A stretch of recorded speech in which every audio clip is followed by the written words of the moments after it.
లేదు. యాకోబులో ఏ దోషము కనుగొనలేదు, చూడలేదంట. రక్షింపబడ్డాడు. యాకోబు ఆశీర్వదించబడ్డాడు. దేవుని ద్వారా ఆశీర్వాదాన్ని పొందుకొని తన జీవిత ప్రయాణాన్ని కొనసాగిస్తున్నాడు. యాకోబు గురించి అంటున్నాడు, యాకోబులో ఏ దోషము కనబడలేదు. యాకోబుకి ఎవరు తోడుగా ఉన్నారంట?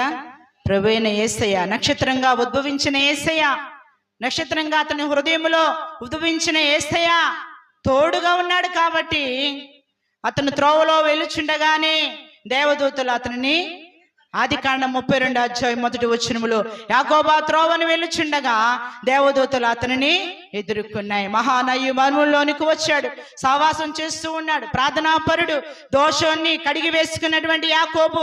ఆ రాత్రి వేళలో యాకోబు ఏ రీతిగా ప్రార్థించాడో, ఏ రీతిగా ఉంటాడని నిర్ణయం తీసుకున్నాడో, ఆ యాకోబు